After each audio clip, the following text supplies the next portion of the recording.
Hello there everyone and welcome to the Let's Talk Wrestling podcast, reviews Lucha Underground, coming to you a little bit earlier than usual because we're going to be giving you the review of episode 4 of Lucha Underground, and things are getting even more interesting as the weeks roll on. Of course, as every week, my name is Turbo Tony. This is my solo show, if you like to call it, here on the Let's Talk Wrestling podcast, and where I'm going to be reviewing, like I said, that episode of Lucha Underground. We've got plenty to get into there.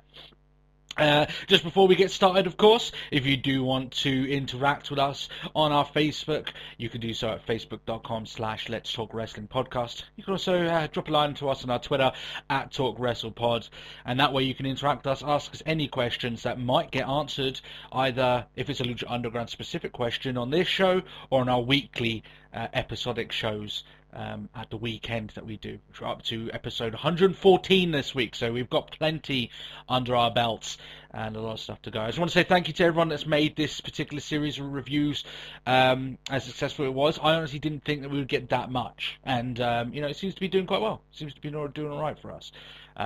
This, to be honest, like I said, it's not in regards to we're doing this just to get growth of the channel. I'm a big fan of Lucha Underground. I think everyone can understand that at this point, that I'm a big fan of the show and I do enjoy it, and it's genuinely fun for me to be able to review it on a weekly basis there for you. So that's something, the reason why we're putting this out there. And who knows, every now and then I might be able to get Matt or someone else to hop on the show and get guests to come on. I think people would like different people's opinions and stuff like that. So we might get that down the line. We've got plenty of stuff that we can do with these reviews. But regardless of that, you're here for a quick review of the show, and that's exactly what you're going to get. Let's get straight into it. So we start off this week. Ivelisse. Last time we saw her was in the clutches of Mil Muertes in the first week, and she storms into Katrina's office. She says that Katrina says that Ivelisse is lucky to be alive, and she should thank Mil Muertes for showing some mercy. And this whole thing of mercy is a big common theme of this particular talk that they're having, because what Mil Muertes was giving to Ivelisse, obviously, as we know, was clearly not mercy, but still. Ivelisse wants to show that same level of mercy to the Disciples of Death. Remember, they are the Trios champions. They still haven't had a match yet in this season of Lucha Underground. But Katrina says, well, in her temple, there is no automatic rematch clauses in Lucha Underground. I don't even think there was any to begin with anyway. If that was the case anyway, then Prince Puma would be, I guess, still. But I mean, I don't think Cueto was in the business of handing out rematches here and there, even though there wasn't really many championships around during his time, shall we say, but still. Ivelisse then teases that confrontation with Katrina. It says when she gets her hands on her, will show how much mercy that she's willing to give at that point. Katrina then licks a knife, and I'm sure many men out there wanted to be 4 inches of steel for more than one reason there. There's more than one euphemism in that particular sentence, but still. When that Ivelisse Katrina match eventually happens, I'm not even sure it's be a match. It's going to be like a sanctioned fight, maybe between them or something along those lines. They've been teasing it for so long that when it eventually goes off, it's going to be a big deal. When Ivelisse finally gets her hands on Katrina, for whatever reason or whatever way this plays out, it's going to be a big deal, And Katrina's been a big power player, but by no means is she a physical combatant in Lucha Underground. So, that would be, an expected beatdown from Ivelisse, and I'm sure that she's looking forward to that in general. But that is something that's going to happen. I'm guessing that's what's going to be the combination of Ivelisse's storyline over the course of this season, is trying not so much to get her hands on the Trios Championships and everything along those lines. She'll still be involved in that, but I'm sure that her own storyline that doesn't involve the guys around her will be Katrina. I'm sure that's where it's going to go. So this leads into the opening match. Ivelisse, Son of Havoc, and Angelico versus Chavo and the crew. Now, obviously, from I think it was last week, we know that one of the crew here isn't all what they seem to be. He's actually an undercover cop. I think his name here is Cortez, but his actual name is Reyes. So obviously, because people in the temple haven't seen that on the show, so there's no reference to that. He's still playing the role. But The only thing I could really take away from this match, and Ivelisse has had the spotlight put on her quite a lot. I've had my own words to say about her and how I'm really excited to see where she can go. And I'm not going to get into a lengthy conversation about gender equality. I put an article out about that on my on the Facebook page, and you know, it's up for debate. Everyone's going to have very strong opinions either way, but that's not what this is about. What I'm trying to get over here is that she's had the spotlight on her.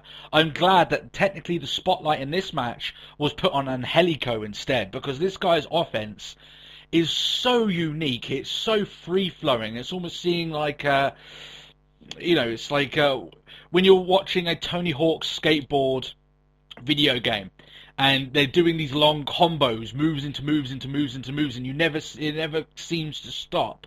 That's kind of what Angelico's offense is like. When he hits something, he rolls into his next move. You know, it's so free flowing and open and fast and quick. It's awesome. And he was the guy who picked up the victory in this match, and it showcased a lot of his abilities directly, which I thought was great, because Angelico is a guy that probably most will remember as the guy who took that crazy jump off of the top of like one of the blocks in Lucha Underground and kind of landed into the ring. But he has a very exciting skill set, and he's one of those guys that when you look at this team, yeah, they would be lesser off if they weren't in a team, but Angelico's got so many skills that I'm sure he could go alone and he'll be fine. He is a guy with a lot of talent, shall we say. So, like I said, Ivelisse, Son of Havoc, and Angelico get the win. It was a good match, but like I said, it really came alive when Angelico came into it. This really was his moment to shine here. So, Chavo is pissed off after this, and he's blaming both members of the crew for it.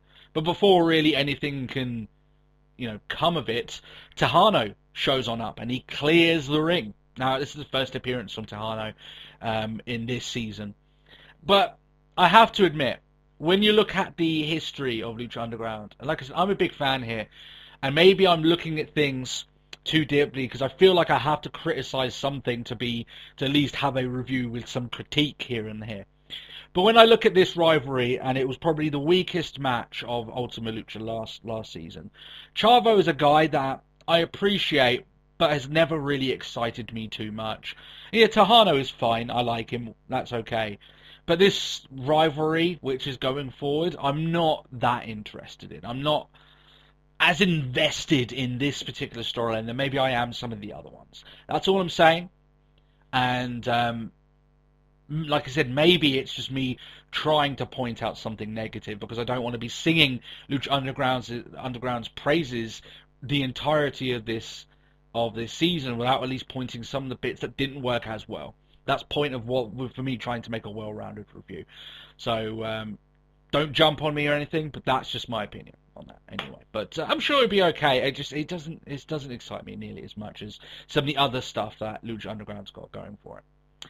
They show Johnny Mundo doing some training backstage. It's a lot of the stuff that we saw in the video packages, like he's using that, that rocking around device that you hit it and it moves. It's supposed to trace. I'm no martial arts expert anyway, but he's doing a lot of the parkour and all that sort of stuff. But here it's a lot more of him talking about how he isn't being treated like the biggest star in the world, which in his eyes, that's exactly what he is. He's not being given the same opportunities, he's not being treated as well, and he's quite pissed off at that. And the way he comes across here, like, you know, an arrogant prick. When he was in WWE, and maybe some people will jump on me about this, but this is just my opinion. I don't think, when he was John Morrison, I don't think he ever pulled off a great heel. I don't think he was ever capable of at that moment in time. When he was doing work like that, it was often he was a part of someone else doing the majority of the promos, like, you know, his tag team with The Miz. The Miz was doing the majority of the promos. He was the in-ring athletic guy. That's what he was known for. But here, maybe it's just the fact that it's not live or anything along those lines, or maybe he's just matured as a character, Johnny Mundo, he comes across so much better here than he ever did before as becoming a heel. He really comes across like the arrogant prick that you just don't really want to hear from, right? He thinks he's all that, and he's annoyed that he's not being treated like that. That is heel 101 down to its very core. But I think he's pulling it off here a lot better than he may have done, let's say 5, 6, 7 years ago, which is good. That's good. They're building here a match between himself and Cage, which should be a hell of a match. That is going to be probably the main event of next week. He looks like he's being the next stepping stone for Cage. I honestly think Cage is going to be the one that moves further with this. But he is a talented guy.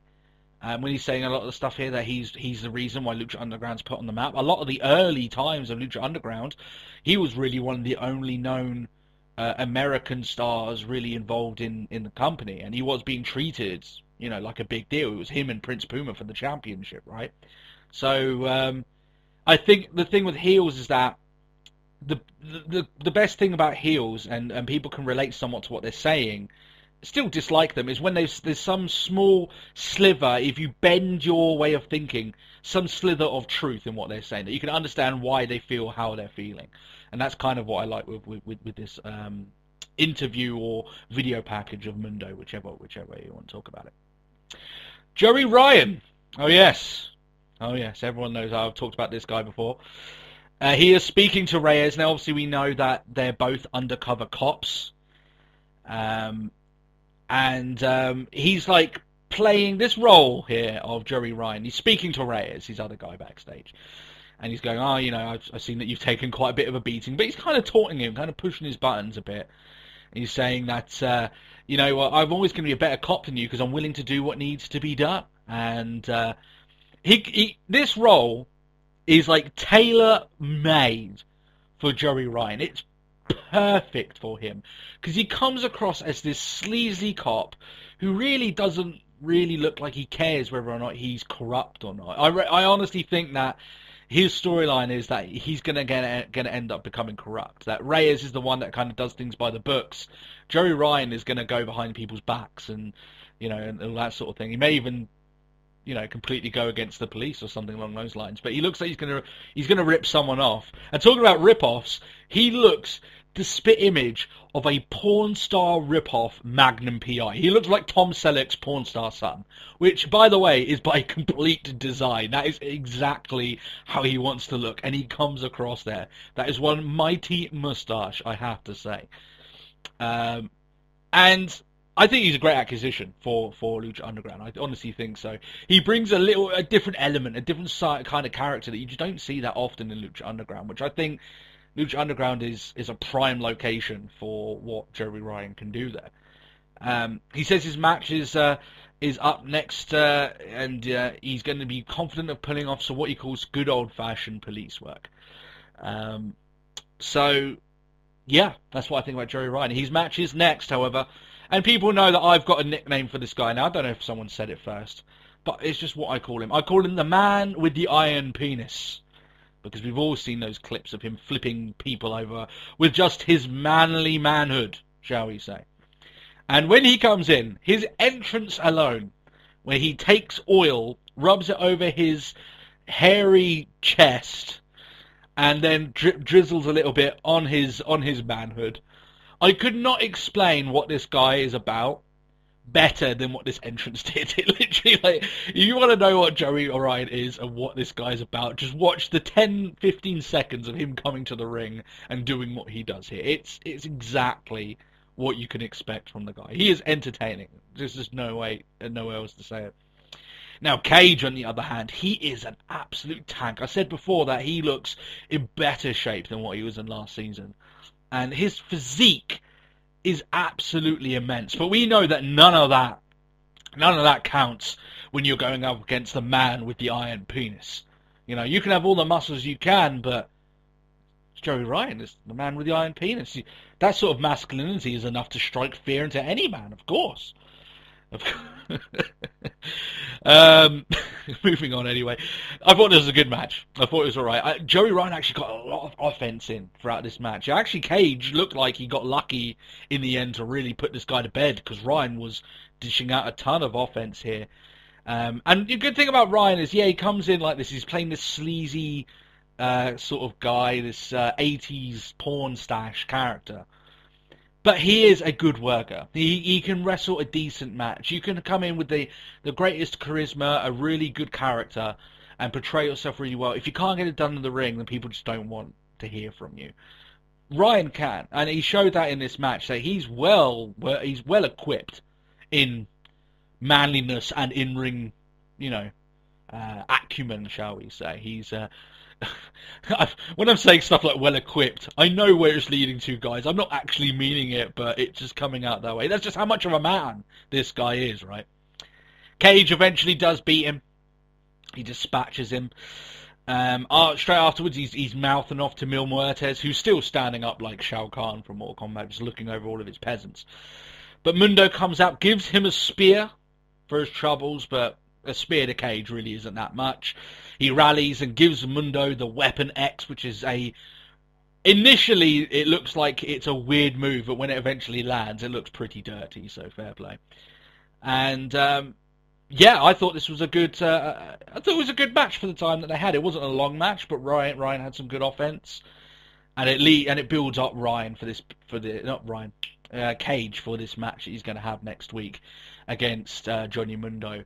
And I'm pretty sure that, considering the main event that we had this week and the main event we're getting next week, you're looking at the 4 guys that are probably most likely to be making some sort of title challenge in Lucha Underground. So they're big main events, that we've got coming up. They show footage of Dragon Azteca, the new Dragon Azteca, which is now under the tutelage of Rey Mysterio. Mysterio seems to be... I look at this guy who wasn't even really used for the last couple of years of his time in WWE. He basically was waiting out his contract to really be just to run up. And in this role where he's doing something that maybe he's never really done before and really playing up this heritage and this lore, and he just looks like he's having an awesome time, acting as this tutor for Dragon Azteca and relaying all this information, because he goes through the history as they're fighting, as they're sparring against each other. And he's saying there about 25 years ago about Dario Cueto's father and the original Dragon Azteca, and the 7 tribes, how they battled for honor and courage. And then they put this little point in. No one's ever explained how Matanza Cueto, I think that's what his name is, came to be this sort of monster, right? That basically kills people, and Dario Cueto's been feeding him people, right? And they say here that whatever happened is that their father sacrificed the soul of Matanza Cueto, and he was basically possessed with whatever this thing created of him. So whatever he was before, he's not now. He's just this monster, right? And they leave that little bit in here, but don't elaborate on it too much. I'm sure that down the line when Dario Cueto comes in, and we're going to see Matanza in this season. It's a given, right? More of this backstory about how he came to be is going to come up. In the end, Mysterio just tells Azteca, you need to unite all the tribes. Now, this whole tribe stuff is coming off a little bit convoluted, I will admit. I'm sticking with it for now. I know a few other people have been more critical of this whole tribe stuff. I'm not as much. I just... they need to be careful about not trying to overcomplicate their law a little bit. Considering they've only got an hour to get through. And... it's just, I feel like maybe what they might be trying to do is try to do this story, this grand story. They have time, and they don't need to just cram it very quickly into what is like a 30-second part of this vignette.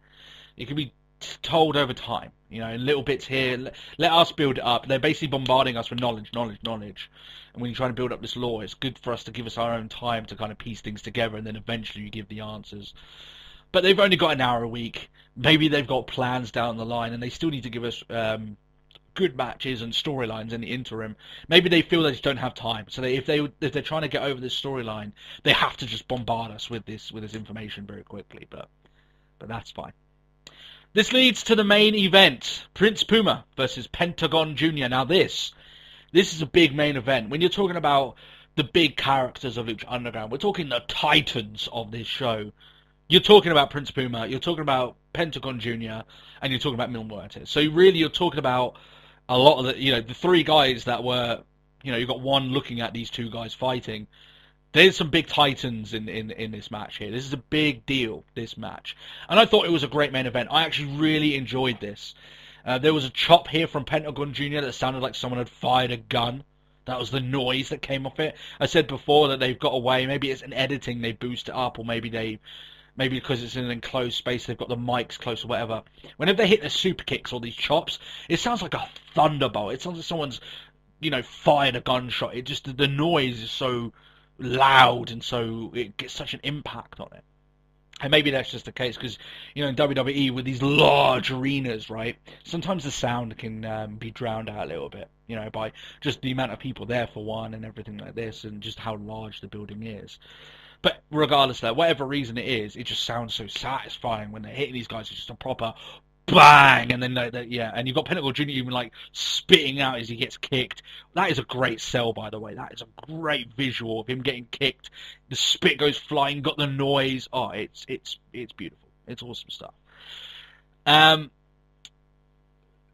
This is like I said, this is a great match. I thought it was the best of the night, as you would expect from two of the top tier guys in Lucha Underground. It's not as crazy, maybe, as last week's main event, where they were doing a lot of the hardcore stuff, but this was a great wrestling match. Pentagon Jr. hits the capture pile driver, and he locks Puma in a submission move.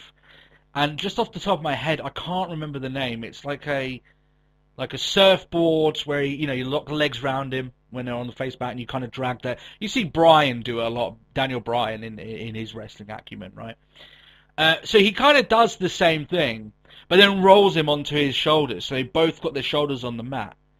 And the referee counts to 2, but then Puma, when it comes up to 3, he arches himself up, right? So his shoulders are no longer on the mat, but Pentagon's is. So he counts to 3 and the match is over. And Pentagon initially thinks he's won.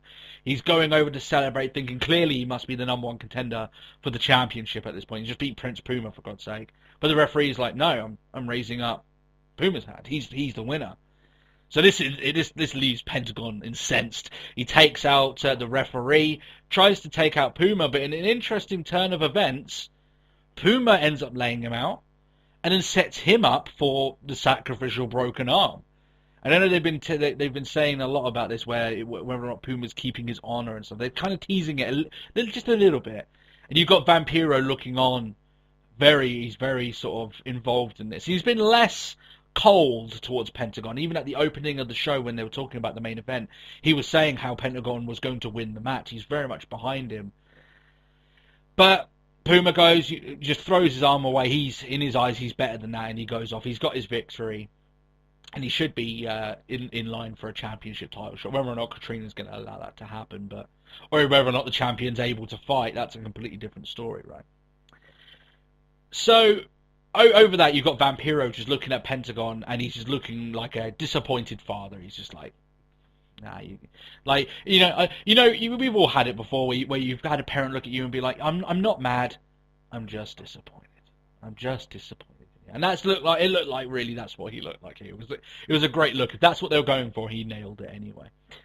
And because of the way that the match finished, it didn't feel like a conclusive finish. I'm sure that they might have another match with each other. When I say conclusive finish, I mean clearly it was a victory, but it didn't feel like Pentagon Jr. was beaten. In fact, he was in great control when he was beaten here. So, maybe there's another match to go on down the line. And then the final, the cliffhanger, shall we say? We see Sexy Star. It looks like she's managed to escape, and I think that she's in the temple, because when she runs into someone, they do a slow shot, which makes you think that Marty the Moth has managed to capture her again. But it's actually the Mac, right? So there must be either in the temple or someplace random. They don't make a reference. I'm guessing the temple. And Sexy Star is, obviously Mac is like, are you okay? And she's like, it was the Moth. And then Mac goes off to try and beat the shit out of Marty the Moth. But she's like, no, it's that one. She points over, and the Mac looks like he kind of looks slowly, And obviously we can't see whoever they're pointing at. I'm guessing it is Marty the Moss sister that they've been speaking about. But he's got this freaked out, sort of half scared, half what the fuck sort of look on his face, and he's like, okay, and that's how it ends. So obviously we're going to see, finally, I mean, we've been teased this sister from the very end of last season. You know, they were talking about, oh, it's my sister you're going to have to find. And Marty himself hasn't really had that much to do in this season. Apart from a lot of the stuff that was recorded at the end of last season, there really hasn't been that much at all. So, apart from showing her this fucking dead butterfly and stroking it and all that shit. So, this is going to be Sexy Star's rivalry. Clearly she's going to have to get over this fear that maybe that's been instilled in her, and actually beat this sister that apparently is really the real threat here. So that'll be interesting to go on. So that's the show, all in all. I thought it was a good show overall. I thought there was less focus on this week on introducing new stars. We had like Cobra Moon and all that lot last week, and introducing some returning stars and some new ones. They were basically focusing on what they've already got, and this is more of a continuation of some of what I believe as some of the more interesting stories and interesting wrestlers. They focused a lot more on, I think, Prince Puma and Pentagon Jr. They are like a big deal, right?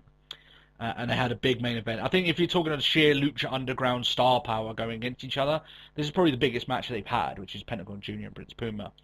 But they had some other good matches. They had the debut of Joey Ryan. They had Cage in his first match, coming back, I believe, anyway, or one of which. So overall, some good stuff. The one thing I will say, though, is that since the first episode, we've seen absolutely nothing of Dario Cueto. He's been completely absent so far. We've had no tease on his actions since episode 1. We've basically seen about 30 seconds of him, tops. And I'm a big Dario Cueto fan. I love the guy who plays him. He's a great actor, and I'm just hoping we get to see him soon, because it's been quite a few weeks now. We haven't had any notion into what's going on. We know he's being investigated, but really nothing else has been put to the fore yet in regards to what's going on. So I hope we'll see him soon. So this is a big thumbs up for me. I think this is a really good week of Lucha Underground. Like I said, if I had to put my fingers on anything that was negative, maybe the Chavo stuff. But maybe that's just a preference of me. That's just my opinion. That's just my tastes. I'm not that interested in what's going on there. And I'm excited that if Sexy Star's going to be wrestling soon, she is pretty good. I'm excited to see her go. And they're teasing a few things here and there. And you had some good wrestling and some good storylines. That's really all I asked for. I just think overall it kind of shows how much of Lucha Underground is like a unique and interesting show. That from their low card stories right to their main event, they've at least got something. They've got something for all their people. No one there has nothing going for them, right? They've very least got something that they're involved in. If you've got the spotlight going on you, they've got a plan of where you're going and where they want to put you. And yeah, it's good. It's awesome. And it's interesting to see how it all pans out. This is only episode 4. And I feel that the show is hit its stride. It's confident. It knows its fan base. It knows what kind of wrestling and what kind of storylines we want. It knows its demographic. And it knew its demographic before it got to us, which is, you know, a good thing on them. Awesome stuff. If you want a little bit different, if you want some story, some of it, like you might say, is a bit hokey. You might watch some of the Dragoness, Tekka, Rey Mysterio and stuff, and just feel like that is not what I'm interested in.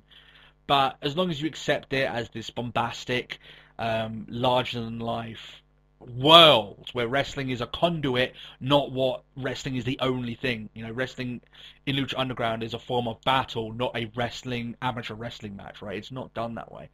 So as long as you can disconnect yourself from it and enjoy wrestling in a different format, then I'm sure that you'll enjoy it. In fact, I think that this episode is actually quite a good episode to show to your friends. I think it would be a good one to show them, because you've got 2 big stars, you've got some interesting dynamics being played out. I think they would love Joey Ryan, for one. So all in all, some great stuff. So, thumbs up from me. Give it a watch. It's good stuff.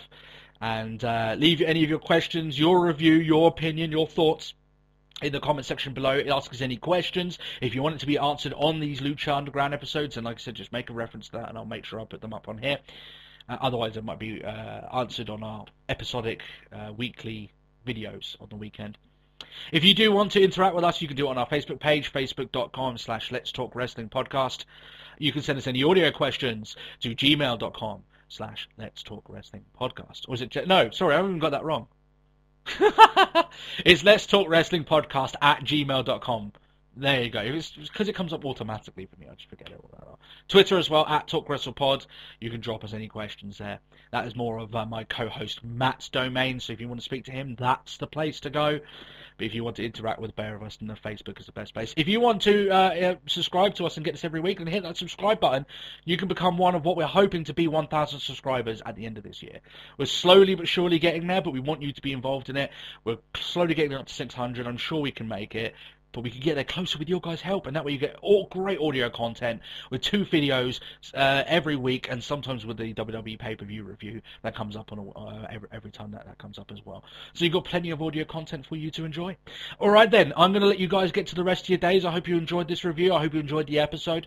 I hope you enjoyed Lucha Underground, of course. Have a great week. I'm really looking forward to seeing you guys at the weekend. We'll answer your questions and just have a great laugh. Have a great time, guys, and I'll catch you then. Bye-bye.